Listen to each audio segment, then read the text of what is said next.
नमस्कार प्रेक्षकांनो, आत्ता सध्या मालिकेमध्ये प्रेमाचा आठवडा चालू झालेला आहे. म्हणजे एजे लीलाला प्रपोज करणार आहेत, कारण लीलाने तसा शब्द त्यांच्याकडून घेतलेला आहे. एजे आता फिल्मी स्टाईल लीलाला प्रपोज करणार आहे. पण मालिकेत खूप मोठा ट्विस्ट येणार आहे, तो मात्र खूपच खतरनाक असा असणार आहे. तर नक्की एजे लीलाला कसं प्रपोज करतात, तिला कुठे घेऊन जातात, नक्की काय ट्विस्ट येणार आहे ते आपल्याला या व्हिडिओमध्ये पाहायला मिळणार आहे. त्यासाठी हा व्हिडिओ शेवटपर्यंत पहा.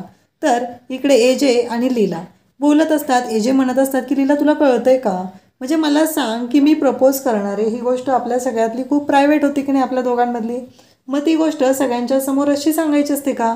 मला किती एम्ब्रेसिंग फील झालं, म्हणजे तुला जराही लीला वाटत नाही असं एजे लीलाला बोलत असतात. परंतु एवढं सगळं झालेलं असलं तरीही एजे लीलाला प्रपोज करणार आहेत आणि अगदी फिल्मी स्टाईल प्रपोज करणार आहेत, ते आपल्याला पाहायला मिळणार आहे. लीला प्रत्येक वेळेस चुका करत असते, तर एजे तिला बोलून दाखवतात की लीला तुझा खट्याळपणा मला माहिती आहे, तुझा जिद्दीपणा मला माहिती आहे, त्या गोष्टी सगळं मला आवडत असतात. तू बालिशप्रमाणे वागत असते तेही मला आवडत असतं, पण आज मात्र तू कहरच केलेला आहे. तू अशा पद्धतीनं वागायला नको होतं, कारण काहीही झालं तरी मी तोंडावर पडलेलो आहे, मला खूप वाईट वाटलेलं आहे असं एजेंचं म्हणणं असतं. आणि एजे लीलाला बोलत असतात. एजेंचं म्हणणं असतं की लीला तू अशा पद्धतीनं वागायला नको होतं, आपल्यातली प्रायव्हेट गोष्ट या सगळ्यांच्या समोर बोलायची काही गरज नव्हती असं एजे म्हणत असतात. त्यानंतर आपल्याला पाहायला मिळतं लीला बरोबर एजे बोलतच नाही आहेत, चिडलेले असतात. तेव्हा लीला म्हणत असते की तुम्ही मला प्रपोज करणार आहे ना, ती खूप एक्साइटमेंट होती ना माझ्यासाठी, त्या एक्साइटमेंटमध्ये झालं. सॉरी ना एजे. एजे मात्र चिडून तसेच निघून चाललेले असतात.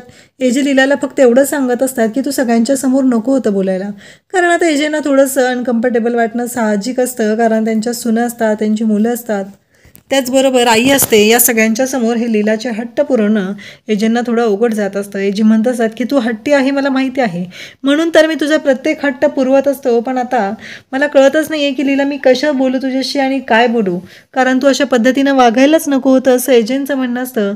एजे लीलाला समजवत आहेत, सांगत आहेत की लीला तू असं नको करत जाऊ, काही झालं तरी हे इथून पुढे लक्षात ठेव असं एजे सांगतात आणि ऑफिसला जायला निघतात. एजेंचं म्हणणं आहे की लीला तू जे काही वागत असतेस ना ते चुकीचं असतं. मान्य आहे मला त्या गोष्टी, त्यातल्या काही गोष्टी आवडतात. इकडे दुर्गा, लक्ष्मी, सरस्वती आता यांच्या डोक्यात चक्र फिरायला लागलेले असतात, कारण काहीही झालं तरीही आता त्यांना एक गोष्ट कळलेली आहे, ती म्हणजे एजे प्रपोज करणार आहेत. त्यामुळं ह्या तिघींचा आता प्लॅन झालेला आहे की काय करायचं. सरस्वती म्हणते मला प्लॅन सुचलाय. तेव्हा लक्ष्मी म्हणते सांग. आपण लीलाला कोंडून ठेवलं तर. तेव्हा दुर्गा म्हणते की आयडिया तशी चांगली आहे, पण हे लीलाच्या बाबतीत आपण पॉसिबल करू शकणार नाही असं सरस्वतीला लक्ष्मीचं आणि दुर्गाचं म्हणणं असतं. त्यानंतर सरस्वती लक्ष्मी दोघीजणी म्हणत असतात की काय करायचं मग दुर्गाबाईंनी, मला ना कळतच नाही की काय करायचं, नक्की कोणता डिसिजन घ्यायचा आहे, कशा पद्धतीनं आपण निर्णय घ्यायचा आहे, काय प्लॅन करायचा ना ते मला कळतच नाही असं त्या दोघीही बोलत असतात. तेव्हा दुर्गा म्हणते की बघूया, मला वाटतंय तसं तर आपल्याला काही करायची गरजच नाही पडणार, कारण लीला इतकी बावळट आहे ना, ती स्वतःसाठी खड्डा खणून ठेवणार आहे, त्यामुळे आपण तिच्यासाठी खड्डा खणायची गरज नाही असं ती बोलत असते.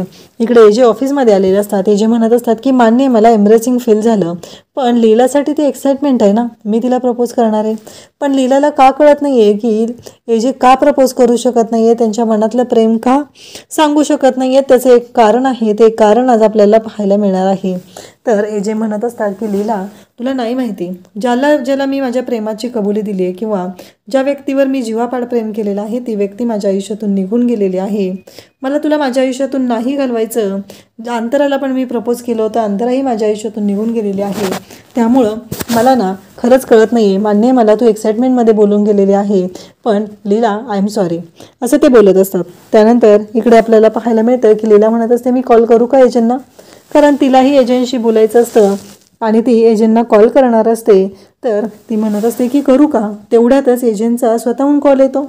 लीलाला टेन्शन आलेलं असतं, आता कॉल उचलायचा कसा, आता कॉलवरती एजे काय बोलतील हे टेन्शन लीलाच्या डोक्यात सुरू झालेलं असतं आणि लीला त्याच गोष्टींचा विचार करत असते. लीलाला कळत नसतं की आता मी काय करू, कसे मार्ग काढू, हा प्रश्न लीलाच्या समोर तर असतोच. तेवढ्यातच एजंटचा फोन येतो. लीला म्हणते काय करू, फोन उचलू का नको, कारण आता एजंटनी स्वतःहून फोन केलेला आहे, म्हणजे एजंटचं काहीतरी काम आहे म्हणूनच केलेलं आहे हे लीलाच्या डोक्यात सुरू झालेलं असतं. आणि मग 1 2 3 पार्टनर म्हणत ती आता एजंटचा फोन उचलते. एजंटचा फोन उचलल्यानंतर ती म्हणू लागते की सॉरी. तिकडून एजे पण सॉरी म्हणतात. तेव्हा लीला म्हणते की मी जरा अतिच केलं. एजंटचंही तेच म्हणणं असतं आणि दोघंजण फोनवरती बोलत असतात. खरं तर प्रॉमिस डे असतो आणि ह्या प्रॉमिस डेच्या निमित्ताने हा सुंदर भाग आपल्या सगळ्यांना पाहायला मिळत असतो.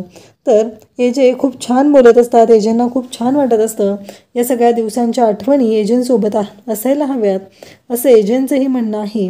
मग एजे विश्वरूला बोलवतात आणि विश्वरूला सांगू लागतात की विश्वरू आपल्याला छान अशी जंगी तयारी करायची आहे.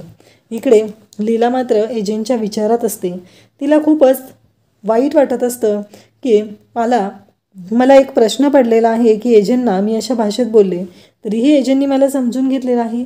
मग माझं काय चुकतं आहे हा प्रश्न लीला स्वतःला विचारत असते. आणि मग लीलाला आठवतं की जेव्हा दहीहंडी फोडायला लीलावरती गेलेली होती तेव्हा एजंटनी तिला झेललेलं होतं. एजे तिच्या मदतीला धावून आलेले होते.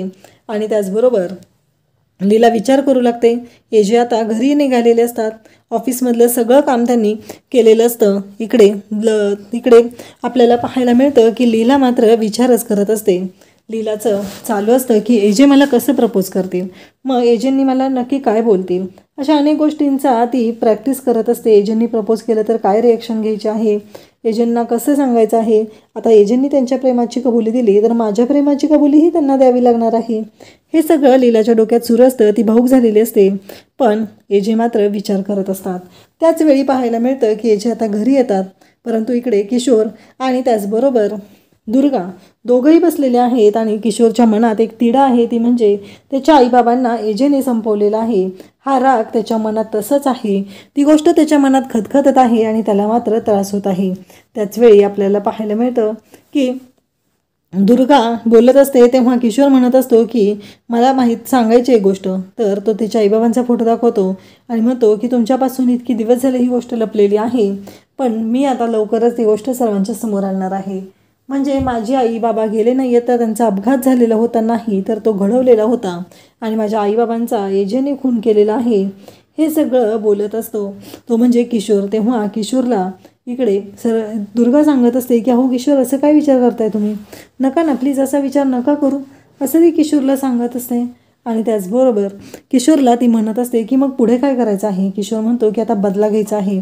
खरंच बदला घ्यायची वेळ आलेली आहे. इकडे एजेंनी लीलासाठी छान अशी ग्रँड पार्टी ठेवलेली आहे आणि ते तिला प्रपोज करणार आहेत. पण इकडे किशोर हा एजे आणि लीलाला संपवण्याचा कट रचत आहे. तर नक्की लीलाची प्रेमाची ताकद जिंकेल का हा किशोरचा डाव जिंकेल हे आपल्याला पुढे पाहायला मिळणार आहे. अशाच अपडेटसाठी चॅनलला सबस्क्राईब करा. थँक्यू.